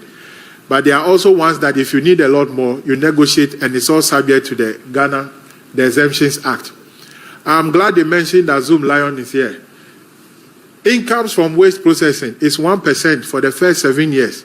I'm sure your business is more than 7 years. So you may be paying the right one now. But for the first 7 years, waste processing is 1%, and we can make this available to you. Then there's the Free Zones Enterprise, which is mainly export trade. We invite, for those investors that are looking into market efficiency, we invite you to come produce in our country and export. So it's a 10-year tax holiday, and you are also exempted from all the custom duties. After the 10 years, if you are going to export, you just be an exporter of a free zone, you do 15%, but there's still the 1%. Your dividends are still exempted. And then there are also the indirect tax exemption, the VAT reliefs on the zero-rated items, the ECOWAS trade liberalization, which makes it free for people to produce and export within the ECOWAS region. And that's how come we are inviting you to come to Ghana. And for our Japanese friends, this is very important, the automotive development policy, which gives you 0% for 3 years for the semi-knockdown vehicles, and then 0% for 10 years for the complete knockdown. So you see videos of Toyota and Honda. This is what they are running on. There's the capital allowance, which is free for you as well. And these are guarantees. Ghana is one of the few places, I'll be wrapping up soon. Ghana is one of the few places where your investment is guaranteed in the Constitution. Article 36(4) of our Constitution says, the government of Ghana shall encourage foreign direct investment. That is complete protection for it. There's protection against discrimination, expropriation. If government even has to take your property, government will pay fair and prompt price for that. So all of this, it's important for you to look at investing. We don't discriminate. We have insolvency law. We have dispute resolution mechanisms. We are signatories to the New York Convention, to the ACID. And so your investment in Ghana is well protected. We have a commercial court for dealing with disputes. And then there are also the non-financial incentives. At GIPC, what do we have? There's aftercare and investor grievance. We want to be able to resolve your issues before they degenerate into full-time dispute where you go to arbitration. And then we also have research and investment data. Research and data has turned out to be one of the most important services required by Japanese investors. There's also the Ghana International Trade Commission. Permit me 20 seconds. If you are manufacturing in Ghana, remember that in 2016, President Mahama passed this law to protect your industry. So anti-dumping, people would not just come and dump products to make your business irrelevant. There's a whole International Trade Commission. It's just Ghana, Botswana, and South Africa that has this protection for manufacturers in Ghana, in Africa. Then we ask you to unlock opportunities with us. This is who we are. We are a government agency responsible for the facilitation and promotion of investment. We provide you with all these services. We'll make this available with us. Any business with a foreign participation is required to register with us because we must keep register of same and produce it to the president and government for decision making. I think it's going. So you go to the office of register of companies in Ghana. You need a shareholder, 2 minimum directors, 1 secretary, 1 auditor, and an office location to register. You must satisfy the minimum capital requirement. Register with us. We also have a 24-hour premium service. I will not leave without saying that. We can do all your registrations in 24 hours for you. We understand the urgency with businesses. These are other regulators, but I have one special announcement for you before we go. 2026, you have to come to Ghana for the Ghana International Investment Summit. We are inviting businesses from all over the world to come to our country to see the opportunities for themselves. Like we said, thank you very much, and Ghana is open for business. Thank you.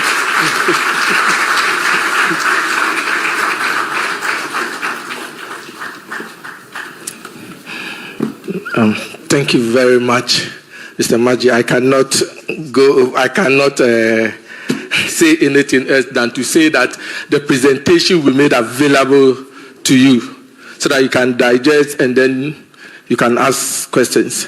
Ladies and gentlemen, we are at a critical stage. Since assuming office on the 7th of January, this is the first official visit of His Excellency the President to Japan and also to attend TICAD 9. And like the Minister for Foreign Affairs said, the President says Ghana is open for business, and therefore wherever he is, he also wants to meet the business community to tell them the good news he has. We are talking of the President who is a hands-on person and who is poised to achieve results. And so, Mr. Maji, you were saying that we are not paying anything for always using the President's name. I want to tell you that the President is the Chief Marketing Officer of Ghana. And so, as the Chief Marketing Officer,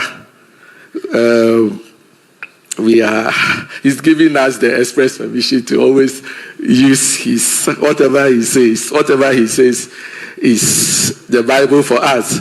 So, ladies and gentlemen, without taking much of your time, shall we please invite to His Excellency the podium, the President of the Republic of Ghana. Thank you very much. Thank you.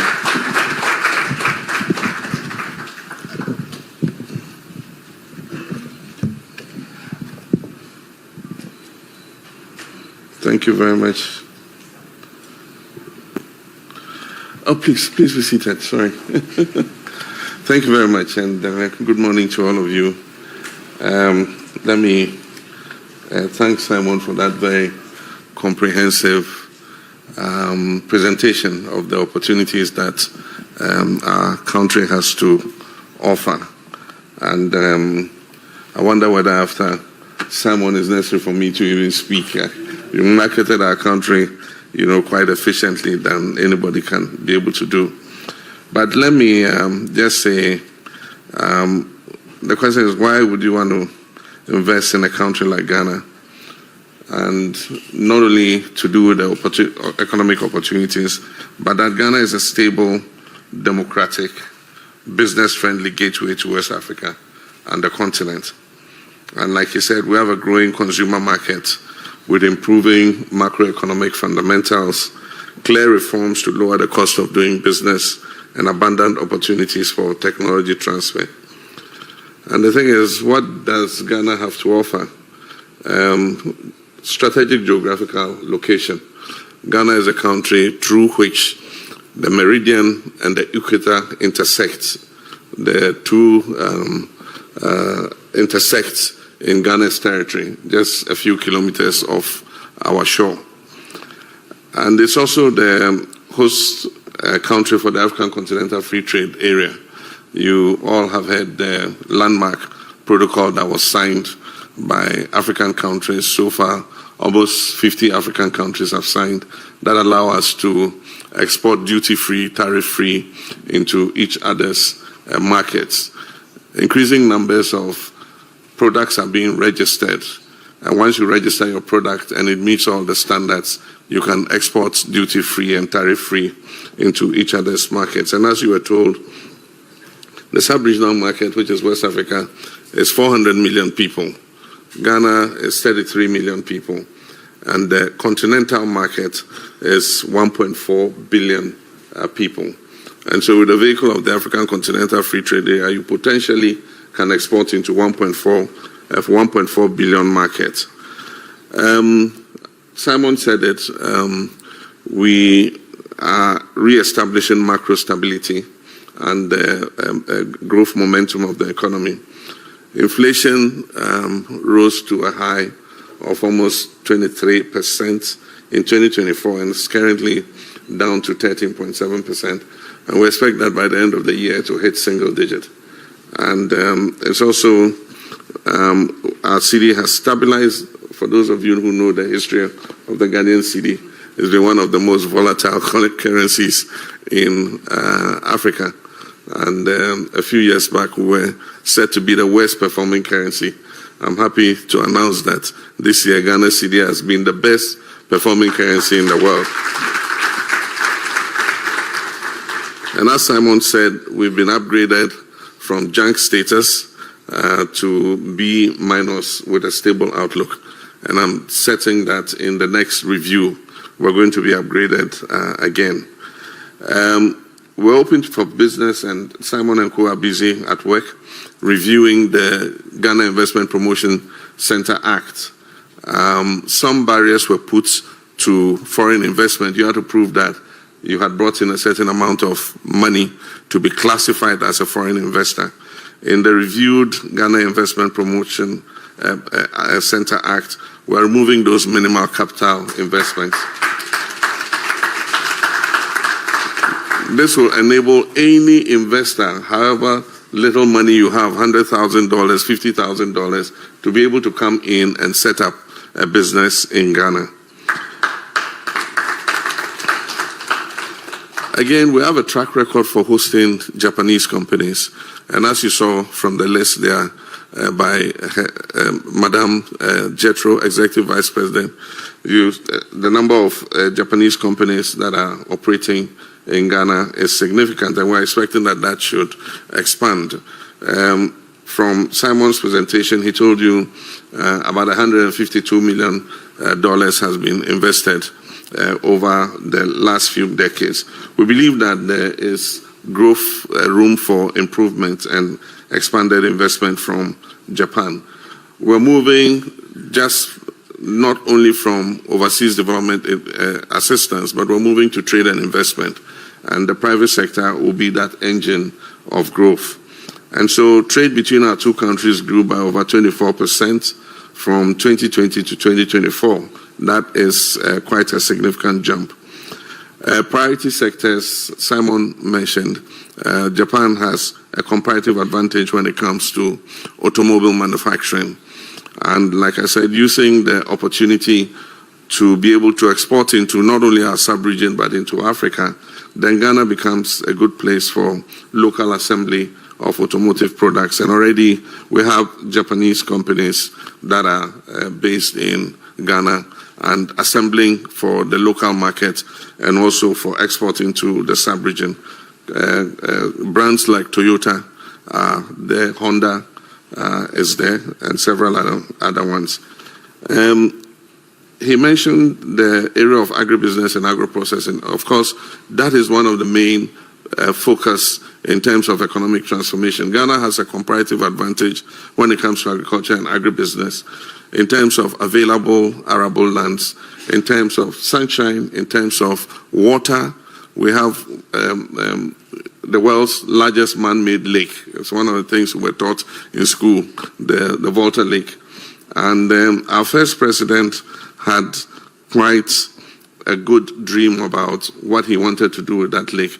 And we're going to capture that in what I talk about when I talk about the Volta Economic Corridor. We have millions of hectares of land that border that huge lake. And the water can be used to bring about 2 million hectares of land under irrigation.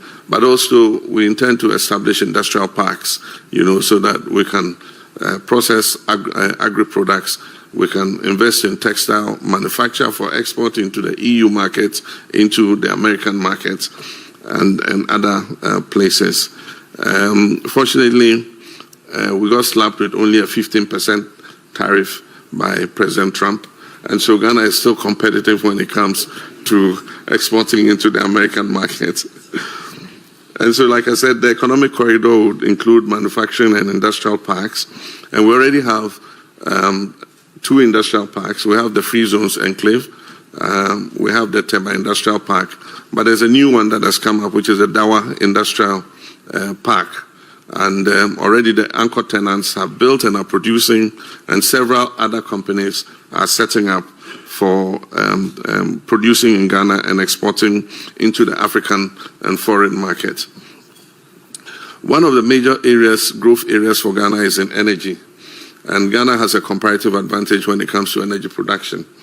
Our first president was the first to establish the Akosombo Hydroelectric Dam, which is a 1,020 megawatt hydroelectric power plant. We have subsequently had other hydro plants, including the Pong hydroelectric power plant and then the Bui hydroelectric power plant. So there are 3 of them. But after a while, we realized that these hydro plants were not enough to supply the energy needs of Ghana. And so we went into thermal production. The good news is that once we went into thermal production, side by side, we discovered huge quantities of oil and gas. And we took a decision to utilize the gas for power production. And so we have a gas to power policy. And so our thermal plants are being run on gas. We're bringing new gas fields into operation. And because we're members of the West African Power Pool, our energy transmission systems are interconnected with our neighboring countries. And so any excess of power we're able to produce, we can evacuate and sell to our neighboring countries because we have a comparative advantage when it comes to power. Our cost is much lower than they can produce it themselves using fuel oils. Ghana has 3 important ports. One is the old Tema ports. There are 2 ports in Tema, if for most people don't know that. We have the old port that was built by President Kwame Nkrumah, which is a smaller one. And recently we built a much bigger port, which is the MPS port. So there are 2 ports in Tema. And then we also have the port in Takoradi. Currently, the port in Tema, the MPS port, is one of the best performing ports in Africa. And it is able to accommodate the largest cargo ships that exist in this world. This year, about 3 of those cargo ships, the largest in the world, have berthed in Tema to lighten because we have a deep draft, and so they're able to come into Tema and lighten the cargo before they move to our sister ports in Nigeria, Apapa, Lomé, and Côte d'Ivoire. We also have an important area which is digital economy and skills, and like Simon said, Ghana has a very young population, English speaking, and they're very smart and quick to upskill in any areas, robotics, AI, fintechs. The fintech sector is one of the fastest growing in Ghana than in any other African country. And so GIPC sold itself. It says it will fast track your approvals. And so any investor who wants to come, your first port of call is the Ghana Investment Promotion Center.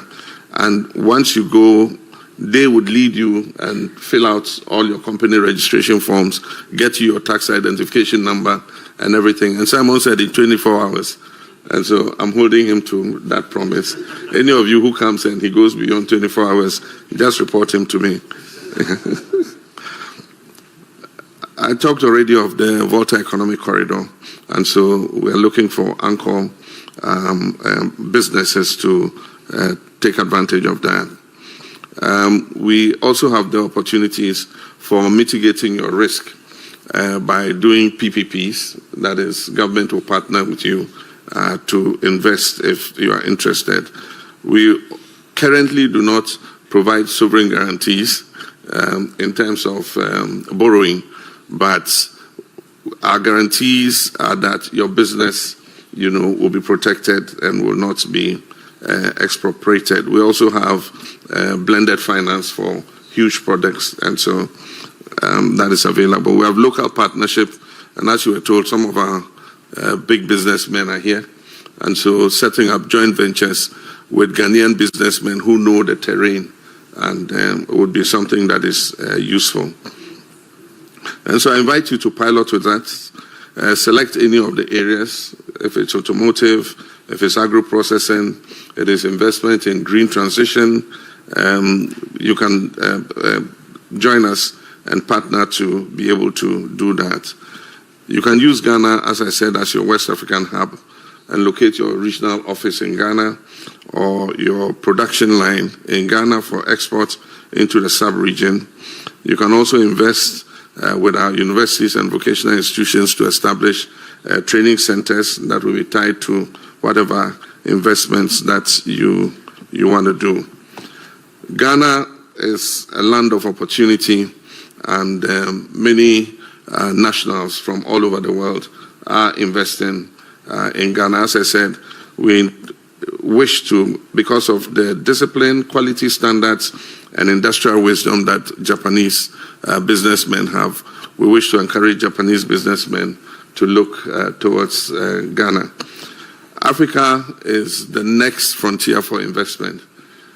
Most parts of the world are saturated when it comes to investment. Africa is opening up, is growing, and is a place that Japan should be looking at. And so let us marry Japanese precision with Ghanaian potential and create a win-win situation for ourselves. Before I take my seat, my ministers, advisors, CEO of GIPC, Ghana Export Promotion Agency, and our ambassadors will all be in this room after we finish this opening session, and they'll be happy to sit with you and discuss further what the opportunities are in Ghana. My copyright, Ghana is open for business, is here, and I don't charge for it anyway, so we're open for business 24 hours a day, and at this decisive moment in our history, we're working towards the economic transformation of Ghana. Our nation is embracing a bold vision, one that harnesses innovation, industrialization, and regional integration to unlock the full potential of our people and our resources. Our vision is anchored in our 10 billion big push, and the $10 billion big push is a program to improve the infrastructure of our country, especially in the road sector, in the industrial sector, agro-processing space, and all that. So we're investing $2 billion a year in infrastructure development. And already you've heard about the 24-hour economic policy, where we'll give incentives to businesses that are prepared to invest and to run more than the 8-hour working cycle. And then we're looking to accelerate industrial growth, ensure food security, enhance supply chain and value addition, and position Ghana as the manufacturing and export hub of Africa. And so on this note, I am happy to declare the Presidential Investment Forum on the sidelines of TICAD 9 duly open. I thank you. Long live Ghana and Japan partnership. Shall we do it better?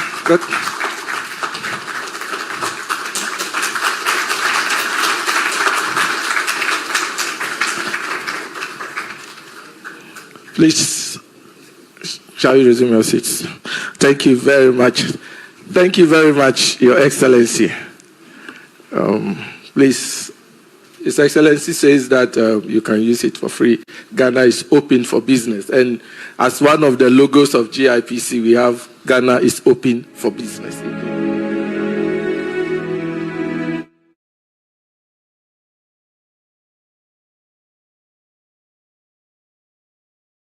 Yes, brothers and sisters, welcome back. As we heard from President John Dramani Mahama, we have started with President William Samoei Ruto, the President of Kenya. If you missed it, please, you may review this live streaming and listening what the President of Kenya, President William Samoei Ruto, has said in TICAD 9 in Japan, Yokohama, Japan. But all in all leaders are trying to attract investors. If you listen, all leaders are attracting investors.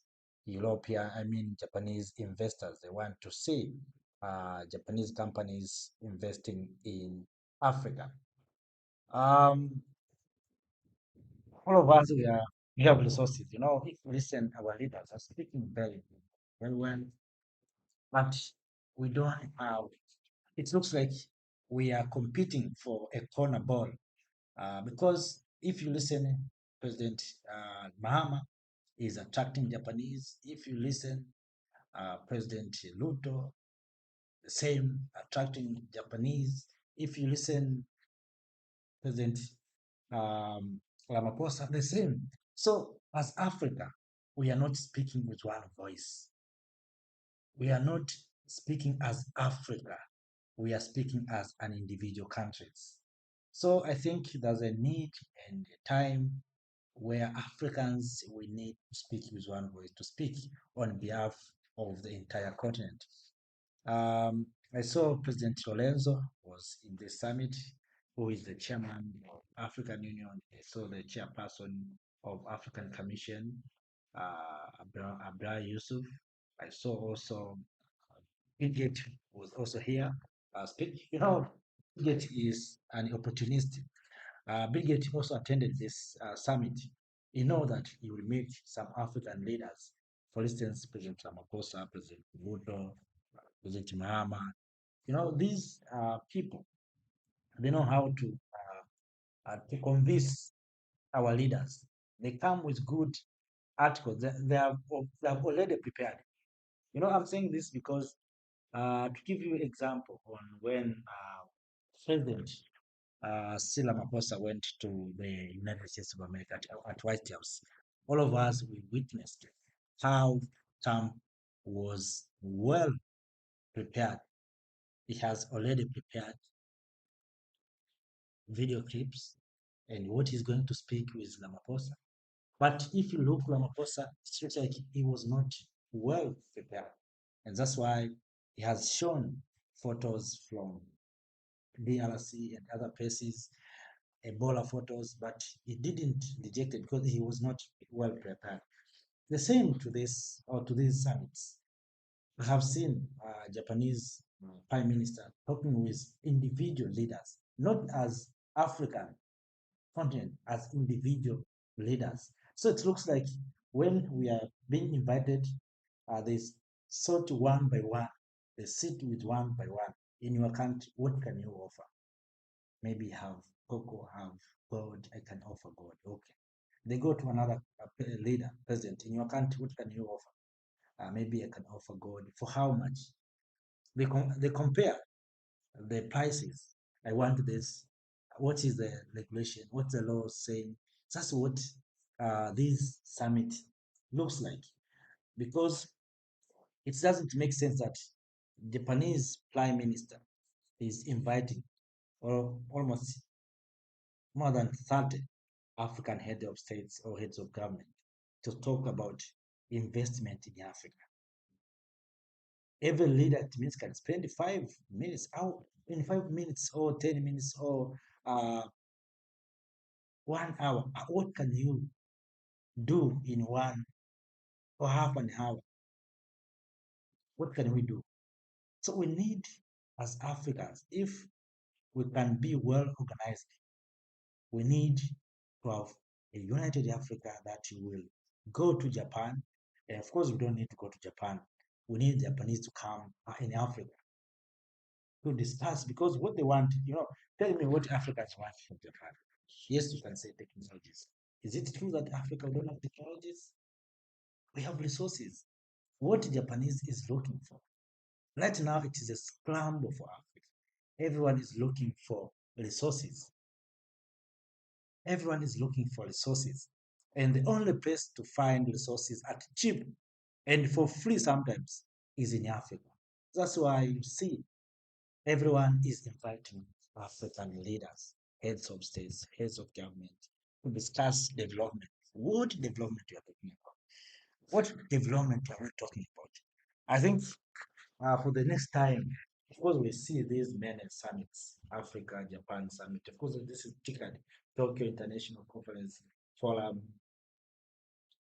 Tokyo, it's TICAD, Tokyo International Cooperation Africa Development, something like that. We see China Africa Summit, we see Europe Africa Summit, and Italy Africa Summit. But all these summits, the aim is to have access to natural resources in the continent of Africa. So every nation, these developed nations, they're scrambling to see how they can have access to our natural resources. And that's why you see a man like Bill Gates was also here in this summit, not to provide aid or to seek the opportunity to meet with African leaders. If Bill Gates can come to Africa, you see a lot of voices in the continent of Africa. Right now, what they're doing, Bill Gates is meeting African leaders where they're being invited. And sometimes you find people like Bill Gates is the one who is sponsoring these summits. He provides air ticket and accommodation to make sure that he can have access to our leaders, to tell them their plan. Bill Gates is a businessman. So he's seeking opportunity to sell his products, his goods. So what Africa are we going to produce to say to the others? We are talking with Japan. Do we have products to sell to Japan? Oh, it's about continuation of supplying raw materials and raw resources. So families, friends, for Africans, let us not speak for too long.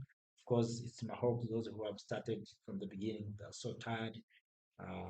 We have spent almost 2 hours. So families, friends, let me end here a little bit, then we'll come back in the next session, not this time after taking a break. Let us take a long break, then we'll come to you again to share our thought ideas and find the best solutions for our challenges. We are here to make Africa great, to find the best solutions for our challenges, to see how we can contribute as Africans in uh, providing best solutions for challenges. But one thing that is important for us, the people of Africa, is unity. Let us, everyone, wherever you are, talk about unity. Because if we don't unite, if we don't come together, we'll continue to be manipulated.